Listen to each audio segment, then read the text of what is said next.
परिंदों पर आपकी नबूवत। आप सोए हुए थे एक जगह, जिहाद के सफर से वापस आ रहे, सोए, उठे, जूता पहनने लगे, सीधा पांव आपने जूते में डाला, दूसरा पांव डालने के लिए बढ़ाया कि एक चील ने तेजी से झपट्टा मारा और आपके जूते को चोंच में उठा के ऊपर ले गई। सारे देखते रह गए ये क्या हुआ। ऊपर जाकर जो उसने जूते को नीचे किया तो उसमें से एक छोटा सा जहरीला सांप निकला जो जमीन पर गिरा। जो ही सांप गिरा, साहबा ने उसे मारा और उस चील ने आकर जूता लाकर फिर कदमों में रख दिया। परिंदों को भी पता है ये अल्लाह का रसूल है, नहीं पता तो मुझे और आपको नहीं पता, पता है रसूल खुदा है। आप एक जगह सोए हुए थे, एक दरख्त दूसरे किनारे पर था, वो वहां से चलता हुआ आया, जमीन चीरता हुआ और आपके करीब आकर खड़ा हो गया, फिर वहां से वापस होकर अपनी जगह पे चला गया। जब आपकी आंख खुली तो अबू हुरैरा या अनस ने कहा, या रसूल अल्लाह, ये दरख्त यूं आया था यूं चला गया। तो आपने फरमाया मैं दूर था, ये इसने अल्लाह से दरखास्त की, या अल्लाह तेरे नबी का दीदार करना चाहता हूं। तो अल्लाह ने इजाजत दी, आया, मुझे देख के वापस चला गया। आप बाहर निकले इस्तिंजे के लिए, कोई पर्दे की जगह ना थी, छोटी छोटी झाड़ियां थी। आपने कहा जाबिर, इन झाड़ियों से कहो अल्लाह के रसूल के लिए पर्दा करो। जाबिर ने जाकर झाड़ियों को हुक्म दिया, अल्लाह के रसूल के लिए पर्दा करो। ये इधर से आई, ये उधर से आई, ये यहां से आई, ये वहां से आई, चारों तरफ से छोटी छोटी झाड़ियों ने मिलकर एक पर्दे का बना दिया। उसके पीछे आप फारिग हुए, जब आप उठे तो हर झाड़ी वापस अपनी जगह पे जाके खड़ी हो गई। सर्दी के जमाने में आप बाहर निकले, हजरत अली को देखा परेशान फिर रहे। अली क्या बात है? कहा जी भूख लगी है। कहा मुझे भी भूख लगी है। आगे गए, कंचन साहबा बैठे, आपने पूछा क्या बात है? कहा जी भूख लगी है। तो आपने अली से कहा, अली जाओ इस दरख्त से कहो, दरख्त खजूर का, मौसम सर्दी का, सर्दी में खजूर कहां से, इससे कहो कि अल्लाह का रसूल कहते हैं हमें ताजा खजूरें दो। वो आप हजरत अली दौड़े गए और खजूर से कहने लगे, अल्लाह का नबी कहता है ताजा खजूरें दो। तो पत्तों में से ताजा खजूरें गिरना शुरू हो गई। चादर भर गई, उठा के लाए, सबको खिलाया, खुद खाया, जो बच गया कहा जा फातिमा को दे दे, वो भी भूखी होगी। ये दरख्तों पर नबूवत है, दरख्तों पर। आप हिजरत के सफर में हैं, उम्मे माबद के खेमे पर पहुंचे, पूछा अम्मा कुछ खाने को मिलेगा? कहा कुछ नहीं। कहा ये बकरी जो खड़ी है, कहा बेटा इसमें तो दूध कोई नहीं, इसने तो बच्चा भी अभी नहीं दिया। और बकरी बच्चा देती है, दूध देने, हर जानवर बच्चा देता है दूध देने के बाद, तो इसने तो भी बच्चा नहीं दिया। कहा मुझे इजाजत है मैं इसको जरा देख लूं? कहा हाँ देखो। आपने बकरी को खींचा, उसके थनों पर जो ऐसे हाथ फेरा, वैसे मशकें बनकर लटक गए। और आपने दूध दोहा, निकाला, पिया, सबको पिलाया, फिर दोबारा दूध दोहा बर्तन भर के उम्मे माबद को दिया। उसका खामिद वापस आया, कहा ये दूध कहां से? कहा इस बकरी से। कहा इस बकरी से? ये तो ब्याह ही नहीं गई, इसमें से कैसे निकल आया? क्या खूबसूरत जवान आया था उसके हाथों की बरकत से। इस बकरी को आपके हाथ लगे, बकरी की उम्र औसत 7 साल होती। 7 साल के बाद ज़बा ना करो, बकरी खुद ही मर जाती। 7 साल, 6-7 साल की बकरी की टोटल उम्र है। ये बकरी जिंदा रही जब तक अल्लाह का नबी जिंदा रहा, 10 साल। फिर उसके बाद 10 साल हिजरत के ना, फिर अबू बकर के जमाने में ये बकरी जिंदा रही 12 साल, फिर उमर के जमाने में बकरी जिंदा रही 10 साल, 22 साल, फिर हजरत अब उस्मान के जमाने तक ये बकरी जिंदा रही 24 साल, 34 बरस। 34 बरस बकरी ने उम्र पाई अल्लाह के नबी के हाथ के छूने की बरकत से। जानवरों पर नबूवत, जानवरों पर नबूवत। आप मस्जिद से निकले, 100 भेड़ियों का वफद बैठा हुआ, तो आपने कहा ये भेड़िए कह रहे हैं या रसूल अल्लाह आपके साथियों की बकरियां खाने को जी नहीं चाहता, आप इनसे कहें हमारा कोटा मुकर्रर कर दें, हम आके खा लिए करेंगे, बाकी को कुछ नहीं कहते। तो आपने साहबा से पूछा क्या कहते हो?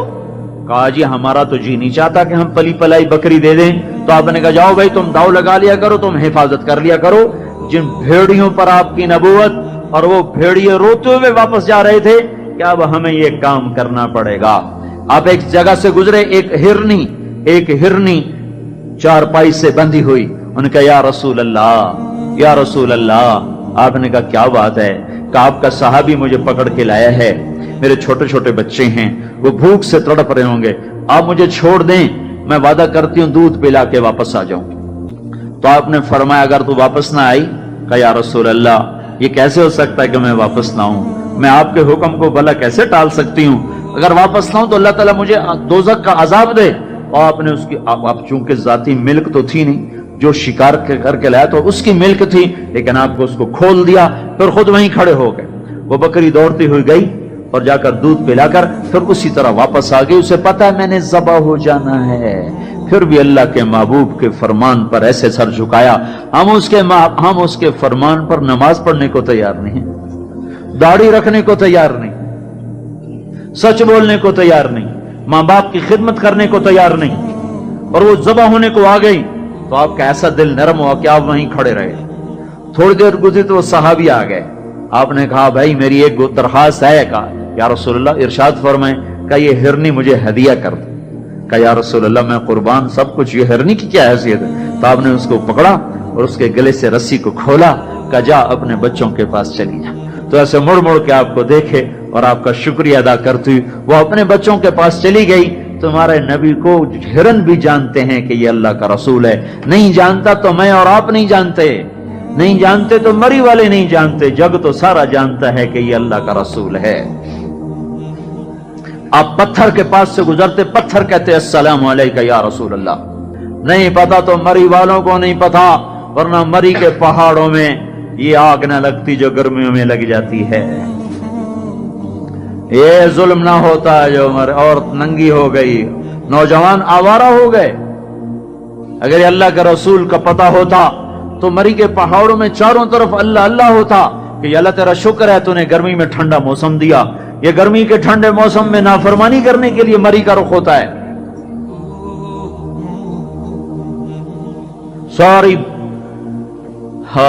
سارا جہان جانتا ہے یہی اللہ کا نبی ہے. پانیوں کو پتا ہے کہ یہ اللہ کا نبی ہے. حدیبیہ کے کنویں پر پہنچے, پانی ختم, 1500 آدمی, نہ وضو کا نہ پینے کا. تو آپ نے فرمایا کسی کے پاس کوئی پانی ہے کچھ؟ لیکن میرے پاس تھوڑا سا پانی ہے.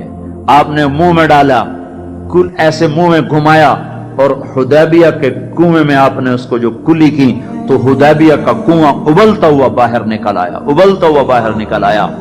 کہ پانیوں کو بھی پتا ہے کہ نبی کا جھوٹا آ گیا ہے, اب میں خشک نہیں رہ سکتا, مجھے ابل ابل کے باہر آنا ہے. بھائیو حضرت محمد صلی اللہ علیہ وسلم کی غلامی اختیار کرو. ایک بدو آپ کا گزر ہوا, کہنے لگا یہ کون ہے؟ کہا یہ اللہ کا رسول ہے. واپس آیا. عرب کے لوگ گو کھاتے تھے. گو ایک جانور ہے, یہاں پہاڑوں میں بھی ہوتا ہوگا, چھپکلی کی طرح ہوتا ہے, اتنا بڑا, ہاتھ کے برابر, بڑی خوفناک شکل ہوتی ہے اس کی. وہ کھایا کرتے تھے. تو کہنے لگا تو اللہ کا رسول ہے؟ آپ نے کہا ہاں. تو اس نے اپنی گو کو اتارا اور جس کو شکار کر کے لایا تھا. جانور پھر مردہ, دو باتیں اکٹھی ہو گئی. آپ کے سامنے پھینک کر کہنے لگا اگر یہ کہے تو رب نبی ہے تو پھر تجھے مانوں گا, نہیں تو نہیں مانوں گا. ایسے کھڑا ہو گیا بڑے روب کے ساتھ کہ جانور تو ویسے نہیں بولتا, مردہ کیسے بولے گا؟ تو آپ نے اس پر ایک نظر دوڑائی, پھر آپ نے کہا یا باب یا باب اے گو. تو مردہ گو نے پہلے آنکھیں کھولی, پھر ایسے سر اٹھایا, کہ لبیک و سعدیک یا رسول اللہ, لبیک و سعدیک یا رسول اللہ. یا رسول اللہ میں حاضر ہوں, یا رسول اللہ میں حاضر ہوں. آپ نے فرمایا من تعبد, تیرا رب کون ہے؟ کمن فی السماء عرشہ وفی الارض سلطانہ وفی البحر سبیلہ وفی الجنت رحمتہ وفی النار عقابہ. یا رسول اللہ میرا معبود وہ ہے جس کا عرش آسمانوں پر, سلطنت زمینوں پر, راستے سمندر میں, رحمت جنت میں, عذاب جہنم میں. آپ نے کہا من انا, میں کون ہوں؟ من انا, میں کون ہوں؟ تو آپ نے فرمایا, تو اس نے کہا انت رسول رب العالمین, آپ رب العالمین کے رسول ہیں. وخاتم النبیین, آپ آخری نبی ہیں. قد افلح من صدق وقد خاب من کذب, جو آپ کی مانے گا کامیاب, جو نہیں مانے گا ہلاک. آپ نے فرمایا بولو اب کیا کہتے ہو؟ کہنے لگا اب تو نبی مانتا ہوں. اللہ تعالیٰ نے آپ کو سب سے اعلیٰ, عالی حسب, عالی نسب, ہر لحاظ سے حسین, جمیل, اجمل, اعلیٰ, اسکا بنایا. لقد جاءکم رسول من انفسکم, ایک اس کی لغت ہے, ایک من انفسکم بھی ہے. افریقہ کے لوگ پڑھتے ہیں من انفسکم, ہم پڑھتے ہیں من انفسکم, دونوں طرح ٹھیک ہے.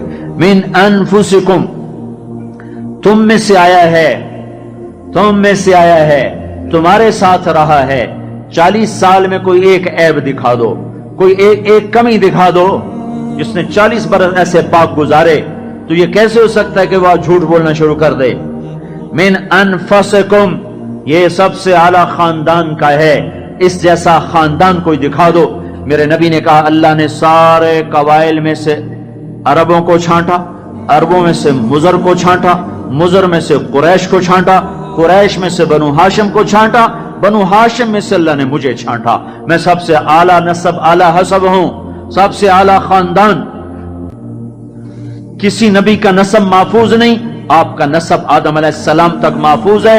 मोहम्मद बिन अब्दुल्ला बिन अब्दुल मुत्तलिब बिन हाशिम बिन अब्द मुनाफ बिन कुसै बिन किलाब बिन मुर्रा बिन काब बिन लुबई बिन गालिब बिन फहर बिन मालिक बिन नजर बिन कनाना बिन खुजैमा बिन मुदरिका बिन इलियास बिन मुजर बिन नजार बिन मुआद बिन अदनान बिन अवद बिन हमैसा बिन सलामान बिन औस बिन बऊस बिन कमवाल बिन उबई बिन अवाम बिन नाशिद बिन हिजा बिन बलदास बिन यदलाफ बिन ताबिख बिन जाहिम बिन नाहिश बिन माखी बिन ऐफी बिन अबकर बिन उबैद बिन अद्दुआ बिन हमदान बिन संबर बिन यथरबी बिन यहजन बिन यलहन बिन इरअवा बिन ऐज़ी बिन जीशान बिन ईसर बिन अकनाद बिन ईहाम बिन मुकस्सर बिन नाहिथ बिन ज़ारिह बिन समी बिन मज़ी बिन इवज़ बिन इराम बिन क़ीदार बिन इस्माईल बिन इब्राहीम बिन आदर बिन नाहूर बिन सरूज बिन रऊ बिन फ़ाइज बिन आबिर बिन अरफक्षाद बिन साम बिन नूह बिन लामिक बिन मतूशाल बिन इदरीस बिन यरिद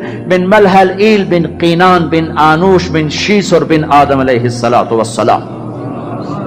अब्दुल्ला से लेकर आदम अलैहिस्सलाम तक 80 बाप हैं, सब का नाम महफूज मौजूद है। ये ऐसा नस्ब है, ऐसा हसब है, ऐसा खानदान है।